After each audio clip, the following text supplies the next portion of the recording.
Cluster news today और मैं हूं आपके साथ मानवी ठाकुर। शुरुआत करते हैं आज की खास खबरों से। शनिवार दोपहर हिर पैलेस के निकट स्थित UIDAI आधार सेवा केंद्र पर लोगों ने एक अनोखा नजारा देखा। जिलाधिकारी जितेंद्र प्रताप सिंह स्वयं केंद्र पहुंचे और आम नागरिक की तरह सभी औपचारिकताएं पूरी कर अपने आधार कार्ड का बायोमेट्रिक डेटा अपडेट कराया। उनका आधार बने 10 वर्ष से अधिक हो चुका था, इसलिए उन्होंने दस्तावेज और बायोमेट्रिक अद्यतन कराकर लोगों के सामने उदाहरण प्रस्तुत किया। केंद्र पर मौजूद लोग आश्चर्यचकित रह गए कि उनके जिले का जिलाधिकारी भी आम आदमी की तरह आधार कार्ड से जुड़ा कार्य कराने पहुंचा है। डीएम ने फिंगरप्रिंट स्कैन, आइरिश स्कैन और अपनी तस्वीर अद्यतन कराई। जिलाधिकारी ने मिलिट्री बायोमेट्रिक अपडेट के विषय में जानकारी देते हुए कहा कि जब बच्चों का आधार 5 वर्ष की आयु में बनाया जाता है तब उनके फिंगरप्रिंट पूरी तरह से विकसित नहीं होते, इसलिए 5 से 7 वर्ष की आयु के बीच बच्चों का बायोमेट्रिक डेटा निःशुल्क अपडेट किया जाता है।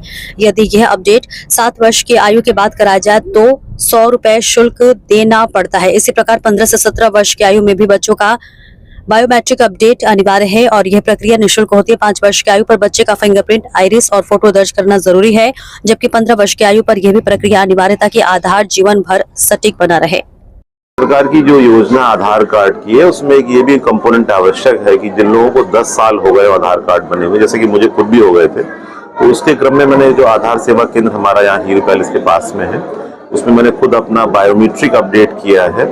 और उसका लाभ ये है कि कहीं पर भी आधार के यूज में या मान लो डिजी यात्रा में या किसी पीडीएस शॉप पर उसमें कोई कंफ्यूजन नहीं होता, कोई दिक्कत नहीं होती। अगर आपके फिंगरप्रिंट 10 साल में बदल सकते हैं थोड़ा बहुत या फेस बदल सकता है तो 10 साल में एक बार शासन का निर्देश है कि इसको अपडेट कर लें। यहाँ पे लोग घर बैठ के भी कर सकते हैं जो SSUP की है, जिसमें सेल्फ करके अगर वो चाहें तो अपना जो प्रूफ ऑफ आइडेंटिटी है POI है और प्रूफ ऑफ एड्रेस POA है वो उसको खुद अपलोड कर सकते हैं और वो निःशुल्क भी है।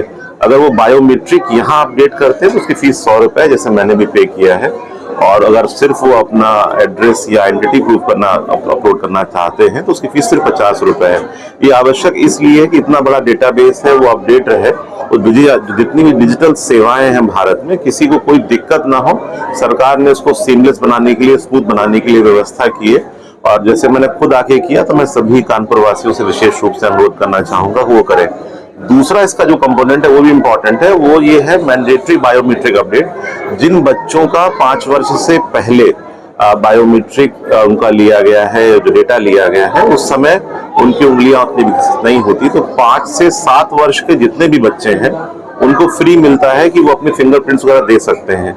अगर वो 7 साल के बाद करेंगे तो उसकी फीस हो जाएगी। इसी प्रकार से जो 15 से 17 की उम्र के बच्चे हैं उनके भी बायोमेट्रिक लेने के लिए, उनका डेमोग्राफिक लेने के लिए अपडेट की सुविधा फ्री होती है। तो जो भी बच्चे 5 वर्ष से पहले बनवा चुके हैं तो 5 से 7 के बीच में जरूर करा लें फ्री, जिसको हम लोग MBU1 बोलते हैं।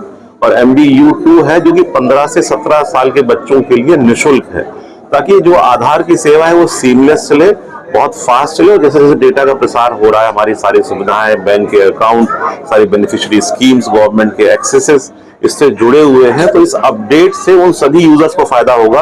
अन्यथा उनका जब कोई काम अटक जाता है तब वो यहाँ पर आते हैं और तब करते हैं, उसमें उनको समय लगता है।